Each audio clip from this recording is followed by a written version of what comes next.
everyone, I am Mike of Mike Test Play, and welcome back to Pokemon Colosseum. Last time, we, explored what the D-Disc does and what the L-Disc does, and learned that we have a Deep Colosseum challenge coming up.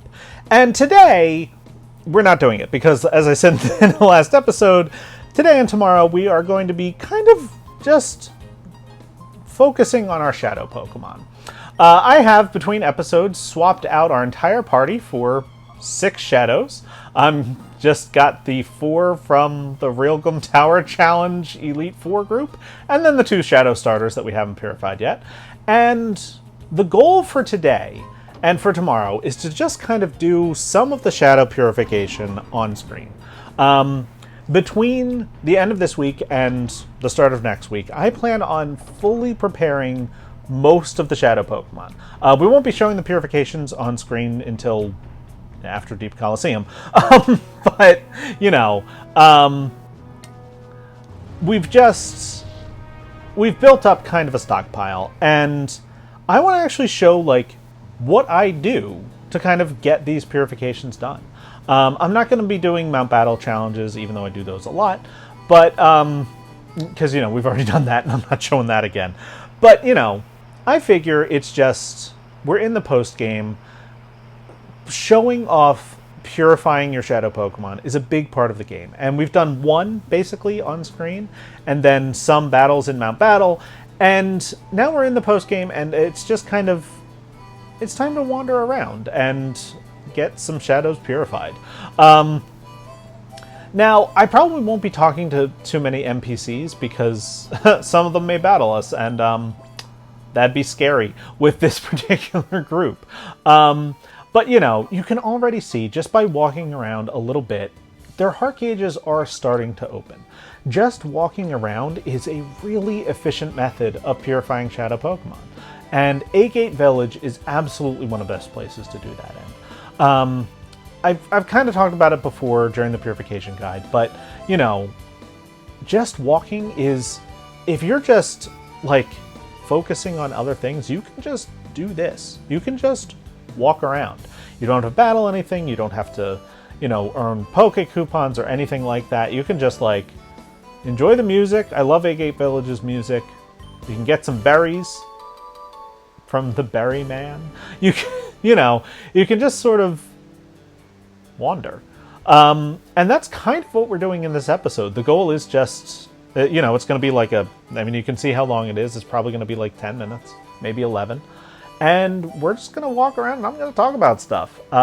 This one and the next one, because, again, I want Deep Colosseum to all be 1 week.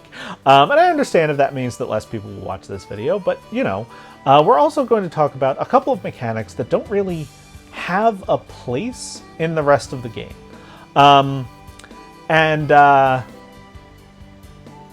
You know, we'll see. So, as I do this, and as I go around and, you know, open doors, and you don't actually want to open doors, because then it's screen transitions, and this lady is just like, oh no, you still have Shadow Pokemon with you. You know, the goal is steps. But there are 2 mechanics, one of which I'll talk about today, and one of which we'll talk about tomorrow, that don't really have another place to be covered, and I just wanted to talk about them. So the one we'll do today, because I think it's a little more thing that people will want to know about, is shiny Pokemon in Colosseum. Shiny Pokemon, if you are unfamiliar, have been existing, I'm not really sure, since Generation 2. Infamously with the Red Gyarados and the Lake of Rage. They have a 1 in 8,192% chance, or not percent, just 1 in 8,192 chance of a Pokemon being a Shadow Pokemon when you encounter it in the wild. That has held true for many generations. It is this way in Gen 3, which is what Colosseum is in. And it has updated now. I think it's now 1 in 4,096, and Gens like 8 and 9. But, you know, it's rare. It's real rare. In this game, though, all the Pokemon that you encounter are Shadow Pokemon. Now, shiny Pokemon are just Pokemon with a different color. Haha, I lost Rui. But You know, they're just a Pokemon with a different color. They also sparkle when they come onto the field, and they have a little indicator in the summary screen saying, hey, this is shiny.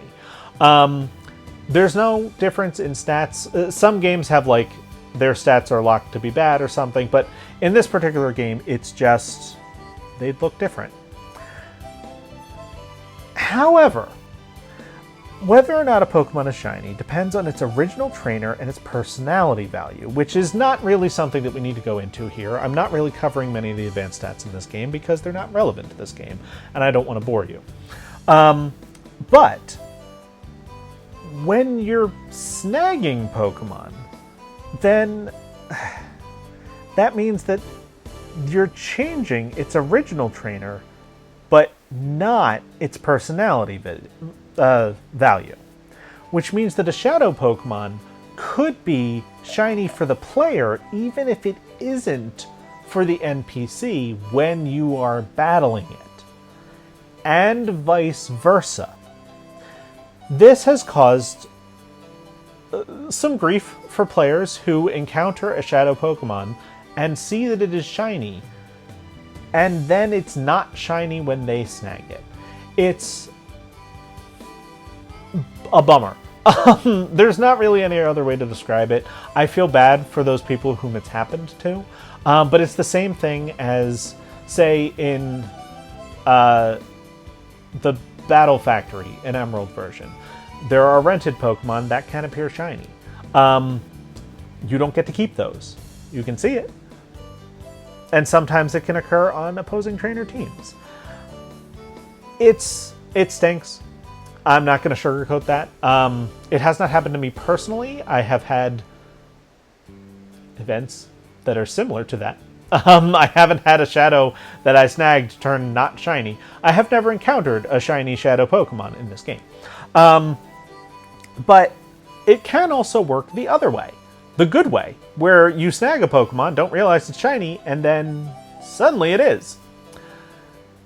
It's interesting. But in Colosseum, there is roughly that same 1 in 8192 chance that a Shadow Pokemon is shiny. That chance is set when the Shadow Pokemon is first encountered, because when it is first encountered, it is assigned a random personality value. But the game ensures that the personality value does not cause it to be shiny for its NPC trainer, using that trainer's trainer ID and secret ID. It can still happen, but it's not while purifying, basically.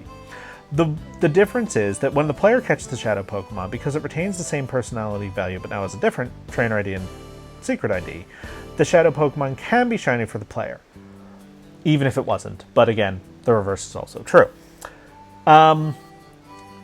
In subsequent encounters, the Shadow Pokemon retains the same personality value that it had in the first encounter, meaning that whether it is shiny for the player or not cannot change if you miss it the first time. It's the first time or never.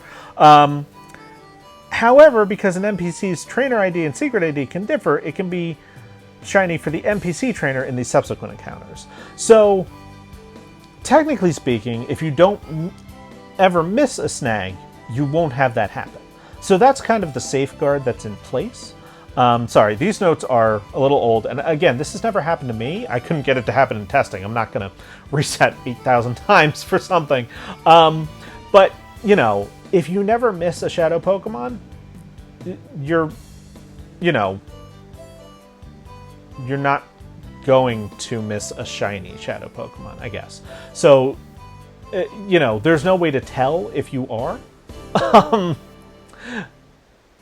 But if you miss it on the first encounter and it's shiny later, it won't be shiny for you, and that'll stink. So don't miss a snag, basically. That's the goal here. Purification has no effect on the shiny status of a Pokemon. Shiny Pokemon remain shiny, and non-shiny Pokemon cannot become shiny. So there's no, well, I had a shiny and I purified it and it's not anymore. That was a rumor that was going around in this game for a long time. It's actually based on the opposing trainer having it, not you. So, it's not... it's not as bad as it seems, I guess. It's still not great when that happens. But, you know, we are not getting very far with these guys, are we? Except for Bayleaf, who's like, woo! Good job, Bayleaf.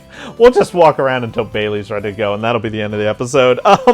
So yeah, that's the way that the shiny Pokemon work in this game. Now, the sequel game, which I don't want to mention much, but it did solve the problem of a subsequent, you know, a shiny Pokemon on the opposing team that becomes unshiny when you snag it. It just ensures that it won't be shiny. It just basically locks the shadow Pokemon from being shiny. I'll talk more about that when we get to that game, because there is a lot more information there. But, you know, this game does have that slight issue. So I do feel for anyone who that happens to. If it happens to you, you know, if you see a shiny Pokemon on the other side because you missed the first snag and, you know, it just shows up, take a picture. Take a video. You know, it is a rare event. But, you know, it stinks, and I feel bad for those people that it happens to. But my best advice is just don't miss that first snag, because then it won't happen to you.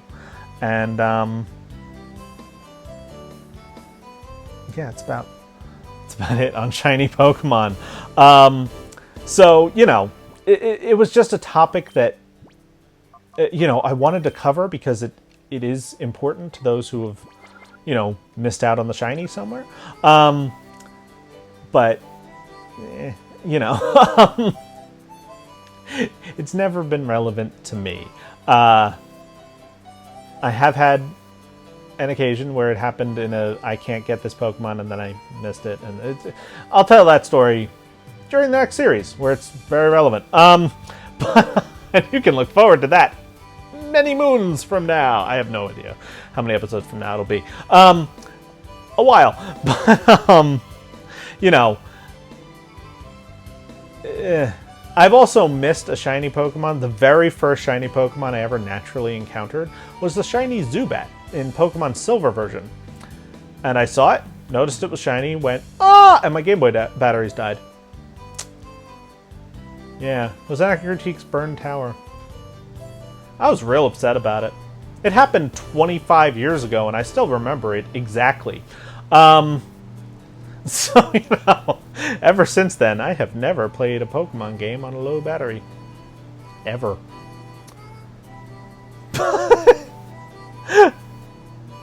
Yeah. So that's how shiny Pokemon work. And Bayleaf has got to be close now, right? Yeah, real close. I mean, it's kind of weird to just wander around and try to purify a bit, but you know what? Let's deposit Bayleaf here, because even though I said last time that there's not a whole lot left that money can do, we're gonna still spend some money. So, you know, guess I'm proving myself wrong. I just don't need a whole lot of it. So let's check on Skarmory, who's not even there. Needs 13,200. 2,500 left to purify Skarmory. Yikes. But it is one of the biggest ones, and we are inching our way there. So let's just grab Sunflora here, because we've got a spot. And that's going to do it for this part. It's a little longer than I thought it would be, but hey, that works out. So, thank you so much for watching, and I hope that you did, you know, at least learn how shiny Pokemon work in this game. And tomorrow we're going to talk about something much more goofy and fun. So, you know, more me, I guess. But we'll see you guys then. Have a great one. I don't know.